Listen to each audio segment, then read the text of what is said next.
When setting up your camera, these are the essential settings you're going to want to think about to get nice looking footage. First, you're going to want to choose your frame rate. There are two main systems to think about here. In the UK, we use a system called PAL, which works off a base rate of 25 frames per second. In the US, they use NTSC, which works off 30 frames per second. Most often, you're going to want to use the frame rate for the region that you're in. So if you're filming here in the UK, we're going to use 25 frames as our base rate. Once you've chosen your frame rate, you can sort your shutter speed. Shutter speed, we're going to use a 180-degree shutter, which means that your shutter speed is twice your frame rate. So if we're using 25 frames as our base rate, we're going to have a shutter of 1/50th. If you're looking for some nice slow motion and shooting in either 50 frames per second or 100 frames per second, we're going to want to double our shutter again. So for 50 frames per second, we're going to want to shoot with a 1/100th shutter, and for 100 frames per second, we're going to shoot with a 1/200th shutter. Next is your aperture. Aperture is both a creative and a technical choice. A low aperture means that you've got a shallow depth of field and a nice blurry background, but it also lets more light into the camera. So sometimes we're going to need to stop our aperture down to make sure that we're exposing correctly. A low aperture like f2.8 will mean that your background is often out of focus and blurry. This can be a great creative choice to draw focus to your subject. But sometimes if you're filming action, music, sports, anything where the subject's far away and there's lots of movement, you're going to want a higher aperture, something like f8, f10, something where you're going to have a lot more of your scene in focus to help you pull focus and keep your subject nice and sharp. Next is ISO. ISO is an old film term which relates to the sensitivity of the film. It basically means how sensitive the camera is to light. If you're in a bright environment, you're going to want the lowest ISO possible, so ISO 100, 125, something around that range. But if you're inside or in a dark environment, you're going to want to bring your ISO up to make sure you're exposing correctly. Just be conscious that the higher you bring your ISO, the more noise and grain you introduce into your footage, but sometimes it's inevitable and you have to bring your ISO up to make sure that you're allowing enough light into the camera. Next, you're going to want to move on to your white balance. Our eyes will naturally adjust to make sure that to our eyes, a white t-shirt always looks white, regardless of it's yellow light or blue light hitting it. But our camera won't do that, so we're going to need to manually dial in the Kelvin number to make sure that a white t-shirt looks white in our scene. Kelvin is measured on a scale of numbers. 5600 is daylight, and it's always good to start there. But if you're filming in, say, a yellowish sports hall, you're going to want to change your Kelvin to something like 2700, maybe 3000 to make sure you're adjusting to the white balance of the scene. Your final choice is resolution. Nowadays, cameras give you lots of options of resolution to record in. A most common resolution is 1080, which is 1920 by 1080 pixels, and this is most commonly referred to as HD. Most cameras will also allow you to shoot in ultra high definition, which is 3840 by 2160, and sometimes it's good to have this larger resolution so you can crop in later in post, particularly if you're delivering for social edits and you want to keep information and punch in on a frame. However, this larger file size also means there's more processing power required by your computer, so if you need to turn your edit around quickly, sometimes it's better to shoot in HD as you'll be able to deliver your edits more quickly for your client. Lastly, as a bonus tip, if you're filming on your smartphone, take a look at some of the apps you can use, things like ProTake, Filmic Pro, or the Moment Pro camera app. This is going to allow you to dial in the settings of a professional camera into your smartphone camera, making sure you're shooting and getting your footage technically correct. Landscape versus portrait. You need to check with your client ahead of time whether you're going to be shooting widescreen or if you're going to go for the classic Instagram reel style portrait. There will be some instances where you have to deliver for both, which can be quite tricky. But I always find if you shoot wider, you can always punch in. But if you shoot tight in the first place, then you can't zoom out. The two main types of footage that you're going to be getting are A-roll and B-roll. A-roll is a scenario and setting like this with a person talking to camera, and the B-roll is what goes over the top of your A-roll. So cutaways that we can cut to, showing the action that the person is talking about in the A-roll. A classic storytelling technique is wides, mediums, and close-ups. This is a wide shot, this is a medium shot, and this is a close-up. The wide shot acts as your establisher, establishing the place that you are in. The medium shot is useful for something like a conversation between two people. And then, of course, the close-up gives you a little bit more detail of the situation that you're in. Shot composition. This shot is centrally framed. It's a classic way to draw attention to your subject.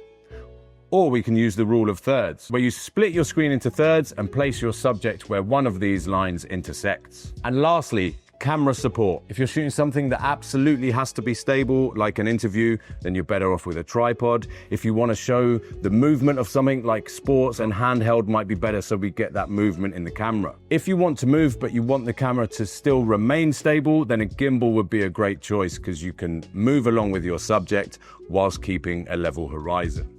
Audio is often one of the most overlooked aspects of filmmaking. It's said if you've got a good picture but bad audio, your audience will switch off. But if you've got great audio and a bad picture, your audience will be more forgiving and be more engaged. When it comes to audio, you might hear the term scratch audio, which refers to the audio recorded by the inbuilt camera mic. And then there's also going to be dedicated audio tracks that you record specifically to use in your edit. There's two main types of microphone. You've got shotgun microphones, which are the longer microphones often operated by a boom operator, and then lavalier microphones like this one, which you attach to your subject. Whether you use a shotgun or a lavalier microphone, it's really important to get your microphone as close to your subject as possible. You're always going to want to monitor your audio. That means having headphones on and listening to it while it's being recorded to make sure there's no clothes rubbing or scratching on the microphone that's going to ruin it. And lastly, if you're recording your audio onto a separate device like an audio recorder, it's really important to do a sync clap, which means you can sync up the audio and maybe one or two cameras that you record it onto. So you're finally here, you're on set. I'm gonna run through some tips that are gonna make your life easier when you finally get to shoot day. Pre-production and shot planning. Now, I am not the most prepared guy in the world, but when Jack does all the preparation, it makes my life a lot easier. Fail to plan, plan to fail. If you, ahead of time, plan all of your shots and get them in a list on your iPhone, on paper, whatever, it's gonna make your life so much easier when you come to shoot day. Variety is the spice of life. You want wides, you want mids, you want tights, you want hero shots. The more you can get of your shot, the better the final product's gonna be. So shoot your interviews or your piece to cameras first, and when you work out exactly what B-roll you need, then you go out and get your B-roll, which is the fun stuff. Story of the day editing. That's where you take the viewer through and put them in your shoes and show them every aspect of the event that you're filming. The goal with this is to make them feel like they were there at the event with you. Overshooting versus undershooting. When we first start, we're all guilty of shoot, shoot, shoot. And then, of course, not only are you taking up loads of storage on your computer, but you've then got to go through every single shot. But on the other hand, you definitely do not want to undershoot. We're trying to find the happy balance of getting enough footage, but not overshooting. And now for one of the least glamorous but most important parts of filmmaking, backing up and due diligence. On professional sets, they'll often use multiple cameras and multiple cards, and this can be to make sure you're getting full coverage of a scene, but it also means that if one of the cameras corrupts and the memory card is damaged, that you also got a usable camera that you can use from the second or third camera on set, and that can save you losing a whole day's work. After a shoot, we'll always take the memory cards out of the cameras and keep them on us until they're backed up, and you're going to want to back up your memory cards as soon as you get back from your filming. It's always good practice to make sure that you don't forget to do it and lose them and end up losing some really important footage. When copying across your footage, you're going to want to check that both the folder on the card and the folder that you copied across are the same file size, and also that they both start and end with the same file number. And this is a great way to make sure that you've copied across everything that you've shot on the day and not left any clips on the cards. Professional due diligence is to have 3 copies of your footage in 2 separate places. So that can be copying across to 3 separate hard drives and then taking one hard drive to another location. Now, it can be quite impractical and expensive to have 3 different hard drives when you're first starting off. So think about how you can make this easier. For example, you could copy 1 copy onto a hard drive, 1 copy onto your computer's hard drive, and then store to something like a Dropbox, which is a hard drive technically stored in another place. So you've got 3 copies in 2 different physical places there. And it's really important every time you make a new copy to make sure you're copying all the footage off the card and not copying a copy. If you've made an error in that first copy, by copying off that same copy again, all you're doing is making copies of the error and not making safe copies of the backup that you can use to make sure you've got all your footage captured and ready to go. And lastly, wherever possible, try and keep the footage on the memory cards as long as you can and don't format it until you absolutely need to. It's always good practice just to double check before you format a card that you've got a full correct backup of it just in case. When you're looking to edit your footage, you have a wide range of software choices available to you. In a professional environment, we'd suggest taking a look at either Premiere Elements or DaVinci Resolve. Both of these have free options and they're both professional softwares that will be used in the real world environment. So it's good to get to grips with them at this stage when you're learning and just starting out. If you only have your phone available to you for editing, take a look at CapCut and InShot, which are 2 great apps that will really help you understand the basics of video editing. They'll also allow you to pull your first films together on your phone. Every editor will have a slightly different method when it comes to getting the edit together, but here's a very basic 5-stage process that you can follow to get your edit complete and put together. Firstly, you're going to want to import your footage into your editing software so you can start editing it. It's assumed by this point that you've backed up your footage correctly. If you want some more information on backing up and due diligence, jump back to our previous video which explores that in more depth. Step 2 is sync and selects. Now, if you've shot with multiple cameras and separate audio recorders, the first thing you want to do is sync all this footage and audio up so it's all in time and ready to edit. Next, you're going to want to take a look at your select, so you're going to choose the usable bits of your interview footage and also your usable B-roll as well, so you know what you've got to work with when it comes to the next step. Step 3 is to cut the narrative. Most often this is done through interview footage and pieces of the camera, so you're going to want to go through and build that first. This is going to form the narrative spine of your edit and help you decide what B-roll you'll need next. Step 4 is to do what's commonly referred to as painting with B-roll. Once you've got your interview footage or your narrative on the timeline, you're going to know what relevant B-roll you need to add at certain points. You may also want to do a story of the day, starting with your earliest B-roll first and using your latest B-roll at the end. And step 5, the final stage, is to go back and review your edit, perhaps trim down the bits you don't need to make it a little bit more concise, really tighten and neaten it up. It's most advisable to do all your finishing touches, colour, sound at this point, once you know exactly what footage you've got, so you're not wasting time grading a lot of footage that you might necessarily not even end up using in your edit. Once you've got a strong working version and it's ready to show, you may consider sending this to your client. And in the next video, we're going to explore the process for how you professionally send a video onto your client for review. When you're delivering a project to a client, you want them to be wowed. First impressions really do count, so think about having a great thumbnail for your video and also having a really neat and tidy finished draft of your edit for them to watch for the first time. When you're exporting a video for web viewing, you want it to be compressed enough that it plays smoothly, but not compressed so much that it ends up losing quality. So if you're working with HD resolution 1080, think about giving your video a 32 megabyte per second bitrate. And if you're working with UHD, think about giving a 60 megabyte per second bitrate. This will be a really good mix between quality of video and also being fast enough to play back smoothly on the web browser that you're using. Professional delivery of videos is normally done through private or unlisted links, so only your client can watch it for the time being until it's shared publicly.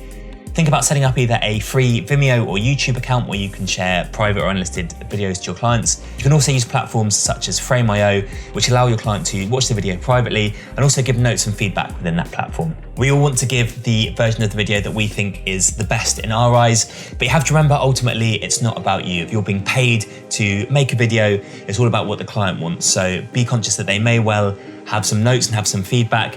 You might disagree with that, but at the end of the day, if a client's paying you to make the video, you're fulfilling their vision. It's not about your own creative vision. When you're working in a creative environment, it's really important to be able to bring your creative vision to life. When your vision is slightly different from the client, think about doing your own private director's cut of a project, or going out and making sure you're doing lots of spec work and passion projects that allow you to really fulfill your creative vision. And then when you're working in this paid environment, you can deliver to exactly what the client wants, fulfilling their amends and really bringing their vision to the fore. You want to avoid falling into the trap of endless amends and endless revisions of a video. So once you send over your first draft, this can be a good time just to remind your client of how many rounds of amends are included in your original fee. Now you can offer as many rounds of amends as you feel comfortable with, but be conscious that the client is likely going to use all the rounds of amends that you offer them.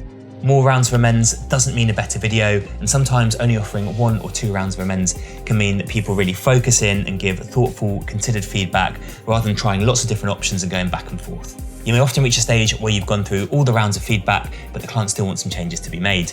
And this is where it's really important in that first draft just to say, happy to do 2 rounds of amends in the original fee. After that, any changes will be charged at an additional rate, and you can outlay that additional rate at that time if you want to. When your client is happy with the video and they've signed off the final version, you can send them that high quality master through websites such as WeTransfer or something like a Dropbox, where you can transfer a large file and they've got the high quality original ready to upload on their YouTube channel or their social media. If you're using a website such as Vimeo, this may also allow you to download the video not only in its high quality original file, but also in a variety of versions, so UHD, HD, 720, whatever the client is after. When it comes to stills photography, there are some basic principles that you have to follow, although you don't, because the best people break the rules. Shooting photography and video are obviously interlinked, but there are some very different basics when shooting your photography. There are many different modes on your camera settings: aperture priority, shutter speed priority, ISO priority. But when we start off, we probably want to start in manual mode so we have complete control of everything. So if you're taking portraits, you know that your subject isn't going to be moving very much. So we can get away with a low shutter speed, say 1/50th, 1/100th of a second. But we want to really isolate them from the background. We do that by using a low aperture, 2.8 to 4, something like that.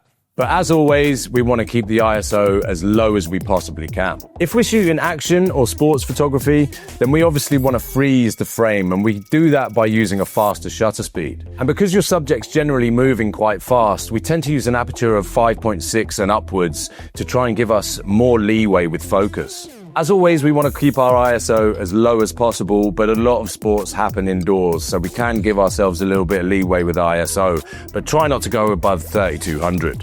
White balance. Now, if you want to be quick and if your white balance is changing a lot, then auto white balance could be the one for you. However, if you're a bright sunny day outside, we're just going to shoot at 5600 because we know it's going to be the same white balance all the way through, and then we can just copy our settings across when we get to Lightroom. RAW versus JPEG. Now, if you want to deliver your photographs quickly, then JPEG might be the one for you. But if, like me, you want to lovingly go through every single photograph and make it its very best, then RAW is definitely the one for you. RAWs will give you much more flexibility in post. When it comes to editing your photos, Adobe Lightroom is the one for me. I can do so much with the software, and cataloging is absolutely brilliant and helps our workflow massively. So you've done all the work, you've done all the tutorials, you've bought all the kit. How are you going to get your clients? A fantastic way to get work is by doing spec work.